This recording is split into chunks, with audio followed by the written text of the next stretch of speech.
once knew a nigga whose real name was William. His primary concern was making $1 million, being the illest hustler that the world ever seen. He used to fuck movie stars and sniff coke in his dreams. A corrupted young mind at the age of 13. Nigga never had a father and his mom was a fiend. She put the pipe down, but for every year she was sober. Her son's heart simultaneously grew colder. He started hanging out, selling bags in the projects, checking the young chicks, looking for hit-and-run prospects. He was fascinated by material objects, but he understood money never brought respect. He built a reputation cause he could hustle and steal, but got locked once and didn't hesitate to squeal. So criminals he chilled with didn't think he was real. You see, me and niggas like this have never been equal. I don't project my insecurities on other people. He fiended for props like addicts with pipes and needles, and so he felt he had to prove to everyone he was evil. A feeble-minded young man with infinite potential, the product of a ghetto-bred capitalistic mental. Coincidentally, dropped out of school to sell weed, dancing with the devil, smoked until his eyes would bleed. But he was sick of selling trees and gave in to his greed.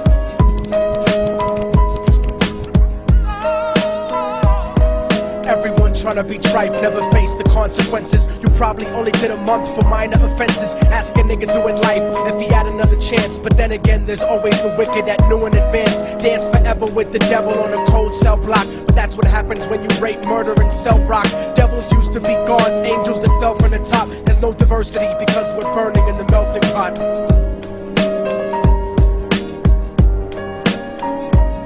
So Billy started robbing niggas, anything he could do to get his respect back in the eyes of his crew. Starting fights over little shit up on the block. Stepped up to selling mothers and brothers to crack rock. Working overtime for making money for the crack spot. Hit the jackpot and wanted to move up to cocaine. Fulfilling the Scarface fantasy stuck in his brain. Tired of the block niggas treating him the same.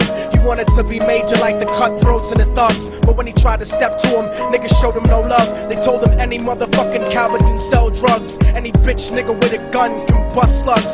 Any nigga with a red shirt can front like a blood. Even Puffy smoked the motherfucker up in the club. But only a real thug can stab someone till they die. Standing in front of them, staring straight into their eyes, Billy realized that these men were well guarded, and they wanted to test him before business started. Suggested raping a bitch to prove he was cold-hearted. So now he had a choice between going back to his life or making money with made men. Up in the sight, his dreams about cars and ice made him agree a hardcore nigga is all he ever wanted to be. And so he met them Friday night at 2:45.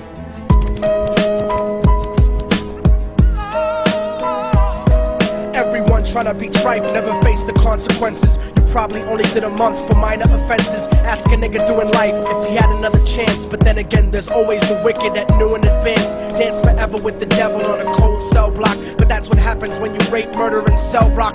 Devils used to be gods, angels that fell from the top. There's no diversity because we're burning in the melting pot.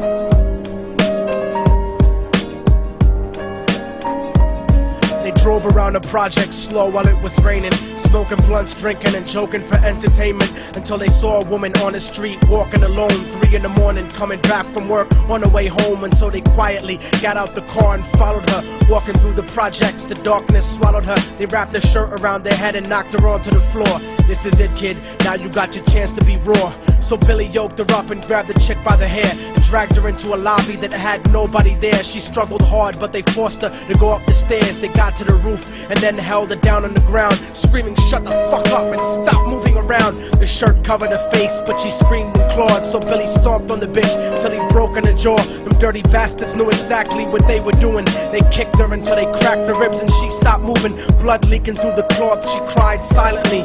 And then they all proceeded to rape her violently. Billy was made to go first, but each of them took a turn, ripping her up and choking her until her throat burned. Her broken jaw mumbled for God, but they weren't concerned. When they were done and she was lying bloody, broken and bruised, one of them niggas pulled out a brand new 22. They told him that she was a witness for what she'd gone through, and if he killed her, he was guaranteed a spot in the crew. He thought about it for a minute, she was practically dead, and so he leaned over and put the gun right to her head.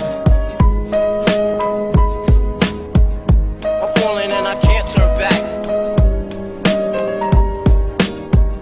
I'm falling and I can't turn back. Right before he pulled the trigger and ended her life, he thought about the cocaine with the platinum and ice, and he felt strong standing along with his new brothers. Cocked the gat to her head and pulled back the shirt cover, but what he saw made him start to cringe and stutter, cause he was staring into the eyes of his own mother. She looked back at him and cried cause he had forsaken her. She cried more painfully, and when they were raping her, his whole world stopped. He couldn't even contemplate. His corruption had successfully changed his fate, and he remembered how his mom used to come home late, working hard for nothing, cause now what was he worth? He turned away from the woman that had once given him birth, and crying out to the sky cause he was lonely and scared, but only the devil responded cause God wasn't there. And right then he knew what it was to be empty and cold, and so he jumped off the roof and died with no soul. They say death takes you to a better place, but I doubt it. After that they killed his mother and never spoke about it. And listen, cause the story that I'm telling is true, cause I was there with Billy Jacobs and I raped his mom too. And now the devil follows me everywhere that I go. In fact, I'm sure he's standing among one of you at my shows, in every street cipher listening to Little Thug's flow. He could be standing right next to you and you wouldn't know. The devil grows inside the hearts of the selfish and wicked. White, brown, yellow and black color is not restricted. You have a self-destructive destiny when you're inflicted, and you'll be one of God's children that fell from the top. There's no diversity because we're burning in the melting pot. So when the devil wants to dance with you, you better say never, because a dance with the devil might last you forever.